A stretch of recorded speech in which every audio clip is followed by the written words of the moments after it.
Bombshell news is JD wrecks Hollywood, and more in a brand new interview that's really a first of its kind as he goes out and talks about his brand new movie.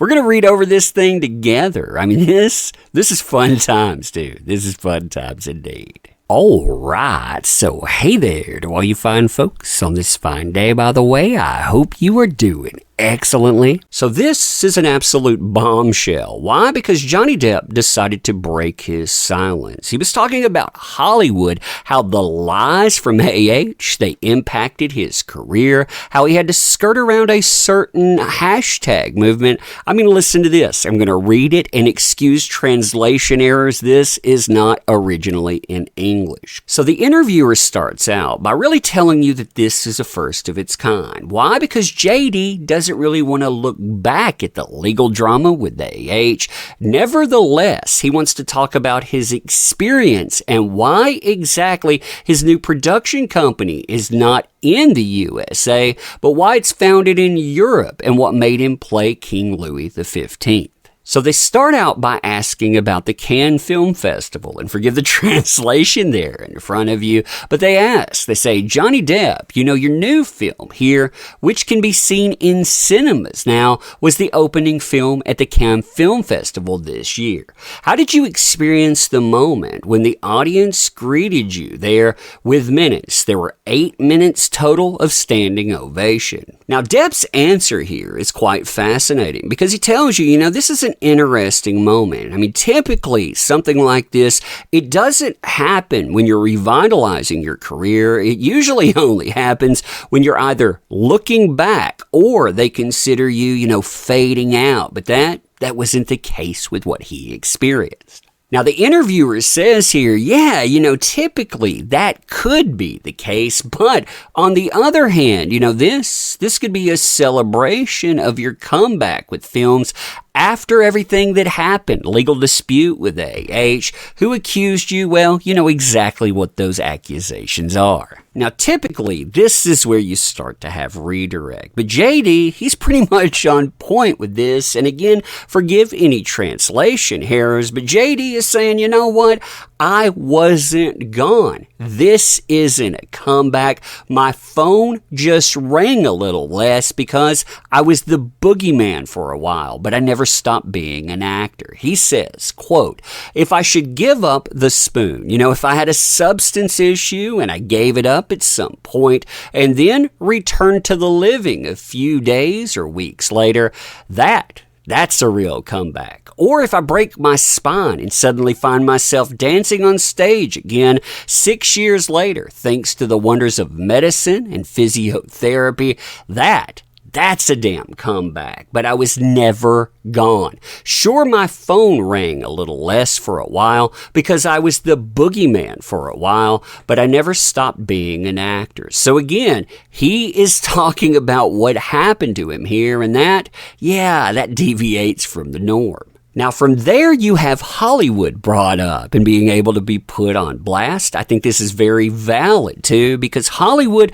they turned on a person that had a good reputation there, that had made billions. Now he's being asked, hey, you also felt slandered within your own industry, right? And again, I think that's valid not just for Hollywood, but for actors and really the culture that permeates it as well. Now, this question here, it allows the industry or Hollywood to be put on blast, as well as because of the lies that were told. Not only that, but you can put the culture at large on blast, too. And it's not because of gullibility, necessarily. It's because of naivete. You hear a lie enough, and you believe it. Quote, if you only serve a lie to people long enough, they will believe it at some point. And that's what we're seeing right now, in my opinion, with Netflix and more. They're trying to convince you, hey, the thing you saw with your own eyes, that wasn't the real truth.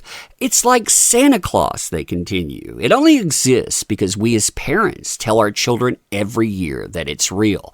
Ethically and morally, actually, a pretty weird thing, isn't it? Why do we lie to those we love the most in our culture for years, and with the intention of giving the children the best possible experiences that do not differ from those of the peers? It's pretty absurd. Again, what he's saying here is that people, they lie. They accept those lies. We tell them again and again.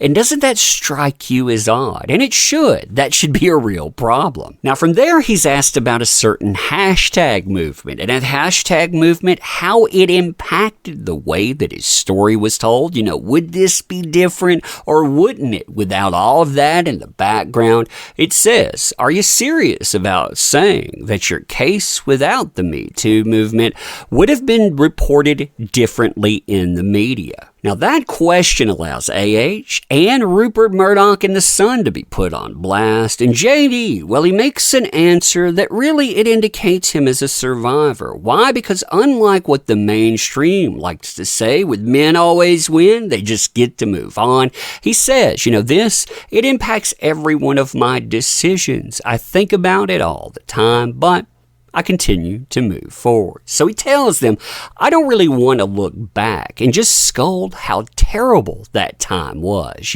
My children are healthy and well, what could be more important? Sure, I had to endure a lot. Other people too, but that was a learning process that was as violent as it was important. But in the end, after these tons of lies, I was able to tell my truth.